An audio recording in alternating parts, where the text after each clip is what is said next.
This is the University of Sydney, Australia's oldest university. You'd think Australia's oldest university would proudly fly the Australian flag. Nah, a rainbow pride flag will do. In this picture, they're flying a different version of the pride flag.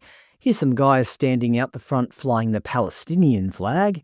And in this one, it's a bit hard to see, so I'll zoom in a bit closer. They're flying the Aboriginal and Torres Strait Islander flags. Pretty much every flag is flown except the Australian one, at least in the pictures that I've found. This is their website. Let's make it happen. Make what happen? As you can see, they're celebrating 175 years this year, having been established in 1850. Of course, their front page image has more females than males, tick, and an overrepresentation of minority groups, tick. Naturally, as a modern university, they're committed to gender equity. Strangely, they've only got one gender represented in this photo. That doesn't seem very equitable. We advance gender equity by promoting women.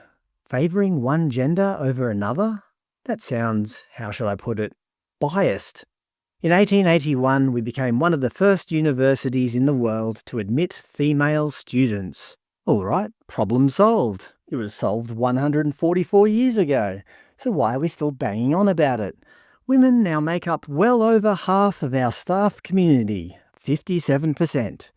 Okay, so this clearly was never about equality. This was about domination. Of course, they show lots of international students wearing hijabs and the like, valuing social inclusion and student equity. There's that rainbow flag again. The University of Sydney celebrates lesbian, gay, bisexual, transgender, queer... Okay, you get the idea. I wonder if they celebrate masculinity.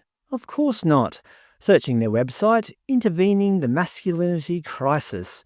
By the way, always was, always will be Aboriginal land. Yes, that's what students see at the top of the library homepage. Actually, this is the library homepage. At the top, they've got that Aboriginal land message. And then the main heading, Trans Day of Visibility 2025. This is their recent news, Aboriginal and Torres Strait Islander authors at the University of Sydney, and Queer Discourses and Discoursing Queers exhibition. What does that even mean?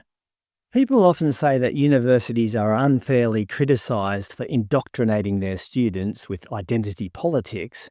Yet on every single page, they seem to be pushing identity politics. Hey, there's an Australian flag. As an institution of higher education, instead of celebrating everyone's identity, perhaps they could celebrate, I don't know, mathematics and chemistry? But what I wanted to get to today is what has been mentioned in the news recently. University recruiting to Indigenise the curriculum. The University of Sydney has begun a hiring spree to help decolonise the Sandstone Institution's course subjects amid indoctrination fears. This is the university's career site. The article specifically refers to this job, Senior Education Design Officer, which is described as an opportunity to play a key part in indigenising the curricula for students at the University of Sydney, with a base salary of $108,000 plus super. But most importantly, preference will be given to applicants of Aboriginal and Torres Strait Islander descent, favouring one group of people over another based purely on ethnic background? That sounds, how shall I put it, racist. Let's not forget, this is the university that has an anti-racism commitment. This is a quote from the Vice-Chancellor from a few years ago, but still remains relevant today. Within the university, we do not tolerate racism.